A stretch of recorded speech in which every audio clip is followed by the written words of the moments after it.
Donc nous sommes toujours au Youlebiz. Je suis avec Graeme et Stéphanie, deux Français qui se sont installés au Québec et qui vont nous raconter leur petite aventure et qui vont nous dire ce qu'ils font ici et ce qu'ils apprécient particulièrement au Québec. Ce que j'apprécie particulièrement au Québec et ce que je fais ici, ouais, grande question. En fait, je suis venu ici principalement pour l'aventure au début, pour découvrir un petit peu avec un sac à dos, etc. Et ensuite, j'ai vite découvert qu'on pouvait fonder quelque chose, créer une start-up. J'avais déjà créé une start-up à Paris, que j'ai revendue. Bon, je suis venu ici et tout de suite j'ai vu qu'il y avait un côté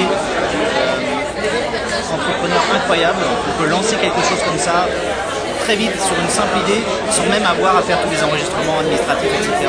D'accord. Pour démarrer. Et ensuite, ça devient évidemment plus comme partout ailleurs, c'est-à-dire qu'il y a toute la problématique. Il y a plus d'inertie et tout ça. Voilà.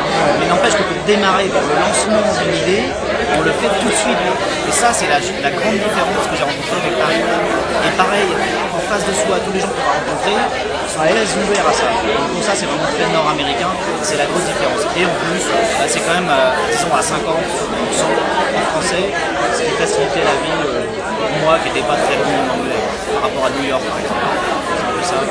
D'accord. Et alors ta start-up, c'est montrealcafé.com. Ma start-up, j'ai démarré par montrealcafé.com. C'est une sorte de guide de tous les restaurants, les bars, les cafés, les cinémas, etc. Et puis ensuite, les gens m'ont demandé dans différentes villes à avoir la même chose. Un peu partout dans le monde, disons dans le monde francophone au début justement. Donc je l'ai mis à Québec, à Vancouver. Et puis finalement, je suis arrivé en France. On m'a demandé de faire Paris, donc c'est caféparis.com et ainsi de suite. D'accord. Et c'est un concept collaboratif. C'est ça, c'est une sorte de réseau social de niche très très petit où les gens viennent, ajoutent les cafés, les restaurants, votent, commentent pour ces mêmes lieux, peuvent les suivre, suivre des amis, etc., ajouter des amis à leur réseau. Et puis comme ça, se donner des informations sur les meilleurs plans, les meilleurs restaurants, ce qu'ils préfèrent, etc. Et créer une sorte de top 10 des meilleurs et des pires. Okay. Moi, ce que j'aime au Québec, c'est que tu n'as pas besoin de montrer des diplômes, tu n'as pas besoin d'être vieux, tu n'as pas besoin d'afficher tes tableaux avant de postuler un poste. La motivation suffit et donc moi, ce que j'apprécie énormément, c'est qu'on peut diriger une compagnie à 34 ans. On n'a pas besoin d'attendre d'avoir 50 ans, donc quand on est motivé, qu'on est compétent et qu'on veut faire les choses, on nous donne la possibilité de le faire, donc ça c'est génial. D'accord, donc même si on n'a pas les bons diplômes, même si on n'a pas les bonnes, si on ne fait pas partie des bons réseaux à la base. Oui, il suffit d'aller frapper et de leur dire écoutez, moi ça m'intéresse, je veux vous montrer que je suis capable de le faire, laissez-moi ma chance. Et puis on peut partir, on dit bon, prenez-moi laisser un mois gratuit. Puis évidemment, au bout d'un mois, si on a fait ses preuves, la compagnie est obligée de reconnaître que finalement, oui c'est intéressant et que ça vaut la peine qu'il garde. D'accord.